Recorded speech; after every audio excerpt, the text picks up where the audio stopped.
Hey folks, well we're here in the dog park again, and we're on the back side of it. This looks like a little different view for you, sure. So there's two sides to the dog park. One is the one by the gate.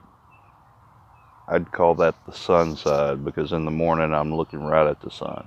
It's usually where I film at. This is the shady side, the more chill side, but you gotta cross the landmine field to get here, so you got to be really careful. But let me zoom around and give you so yeah, this is the view from where I'm sitting. I'm on a bench here. There we go.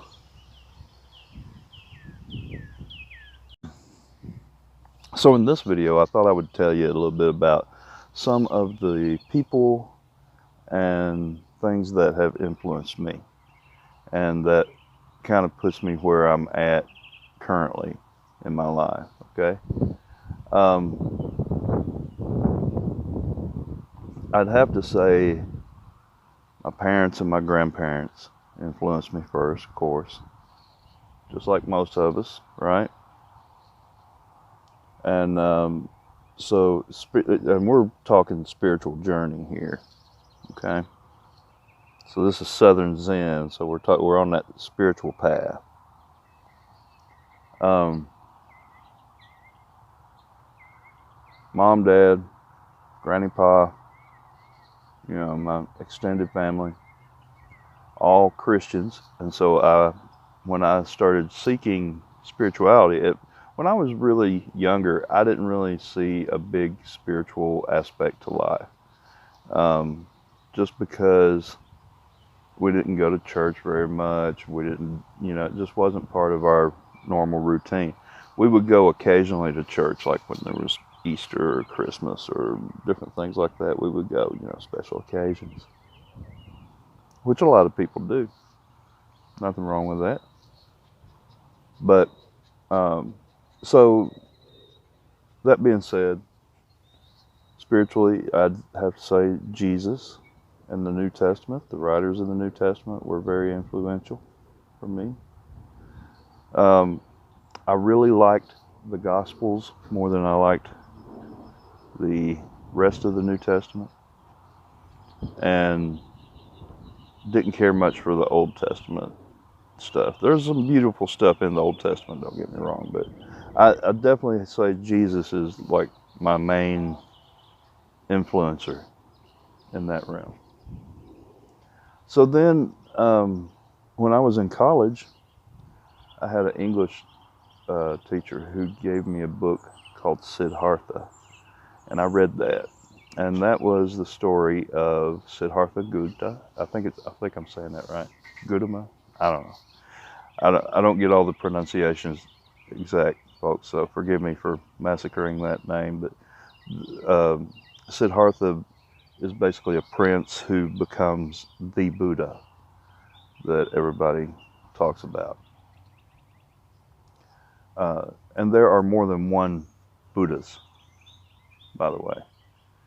I had another video I'll try to link about the different, about two different Buddhas, Siddhartha and this other one who I call Cloth Sack.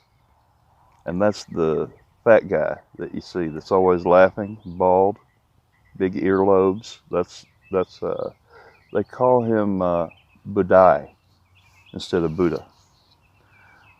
So the Buddha, Siddhartha, became an influence. And recently, this Budai Cloth Sack has also become kind of an interest and influence to me. There's a Zen Buddhist monk who Oprah Winfrey interviewed. And I have to say Oprah Winfrey was somewhat of an influence also, because I really got into watching her, especially her Super Soul series for a while. And she introduced me to a lot of things. a lot of people. And one of the people she introduced me to was this Zen monk, Thich Nhat Hanh. And I don't know that I'm saying his name exactly right. It looks like thick, Thic, I think is how you spell his first name, but it's Thich Nhat Hanh. And I'll try to throw a picture of him up. But he's really a very good teacher, I think.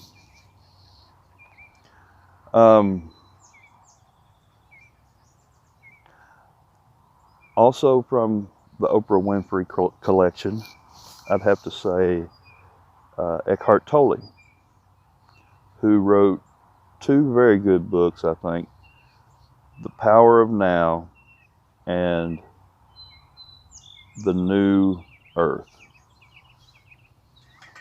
And I'll link those books. You can get them on Audible too. That's how I prefer to do my books these days, is on Audible. So Eckhart Tolle. And then more recently, I found this Indian yogi guru kind of guy that I really like, called Sadhguru. And I listen to a lot of Sadhguru. Now, I also mentioned Khoi, and I want to say his new name. He's got a new name. And I've noticed that a lot of the enlightenment type people, gurus, yogis, people like that, end up with some kind of new name. And I'm not, I know names are important, especially when it comes to theological, philosophical kind of things. They're important. So it may just be just that, But Vishuddha Das, I think is how you say his name. Also, Khoi Fresco is his older name. And he does a show called Khoi's Corner. And he's a younger guy, but he's got a lot of wisdom. I think he's an old soul. So I listen to him a lot. Now, something I would also say is none of these, including Jesus, none of these influences are, to me, in my mind, something I must follow and never disagree with. I disagree with some of the things that all of them talk about. What you have to do, I think, this is my opinion, you have to monitor your influences. You have to pick the right people to be influenced by, but also at the same time, you have to pick and choose what's right for you from those right people, because you can't just blindly go and follow every single thing everybody says, because before long you end up drinking some Kool-Aid that you don't understand what's really in the Kool-Aid, but you're feeling kind of funny and your stomach hurts. You see where I'm going with this. You have to think about things. There are some things that Jesus said or that were attributed to Jesus. Now, whether he, and that's a whole other video, is like some of these, especially the very far back theological, philosophical kind of people, the enlightened ones, Jesus, Siddhartha, Badai, Klosak. We don't really know how much of what we think they said they really said. We don't know. Because, it might just be somebody writing in the spirit of that person, They did that back then. Many of especially in the New Testament era, and none of what we have from Jesus is actually Jesus writing. It's somebody writing about something that Jesus said. So even at the very most purest parts of what we have, it's somebody else's interpretation of what happened. And I suspect that's probably the case with most things like that. I've been recently talking to a fellow buddy of mine that I've known for years and years, and I still consider myself a Freemason. We got a train coming.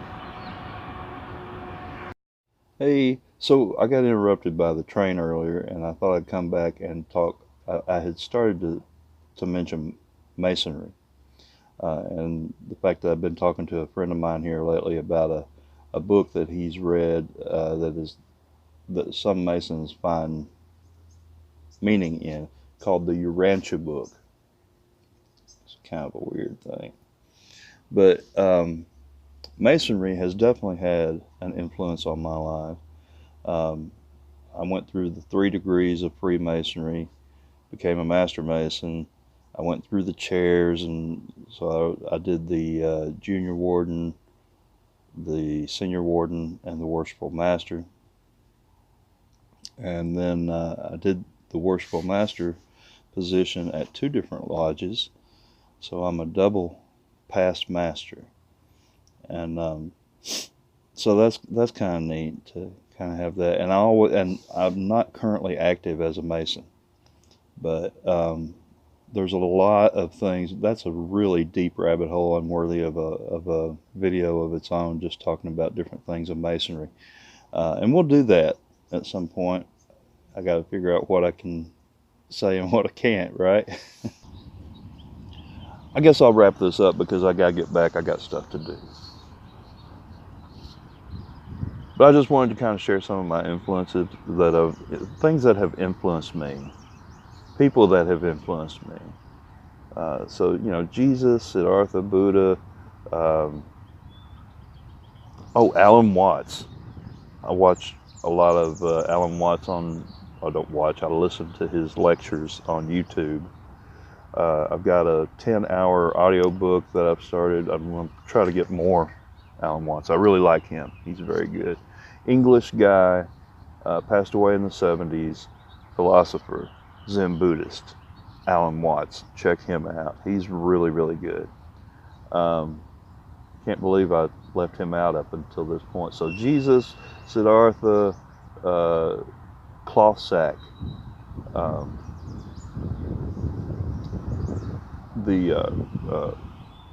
Winfrey and her crowd, Thich Nhat Hanh, Eckhart Tolle, Visuddha Das, Koi, Fresco, Sadhguru, and the Dalai Lama. Yeah, I like him too. He's an influence for sure. And Alan Watts. That's a pretty good list of people. If you don't know these people, I suggest look into them a little bit. You might learn something. You might find some of them, and granted, there's a couple of them that are a little out there. So check them out and see which ones resonate with you, if any. And we're all on this spiritual path. We're all in different places along the path. And sometimes we're at the same place and we don't even know it because we don't see each other, So you may be somewhere near the spot I'm at on my path. Or you may be a little further ahead of me, or you may be and really ahead or behind that doesn't make a difference really, because what we're doing is, and this is Eckhart Tolle here, we're experiencing every moment in the moment. Because right now, the present, where we're at, right now, today, you, me, here, is all we have. It's all we'll ever have. It's all that we'll ever be is this present moment. The future, the past, those things are constructs of the mind. Live in the moment. Live in the now. I think that's it for now. Those were some of my influences. And if you have influences that you would like to share, please comment and give me a like if you like this video. Thumbs up, subscribe to the channel. And I'd love to hear from you. There's all kinds of ways of contacting me in the description below. Y'all take care, have a good day. Laters.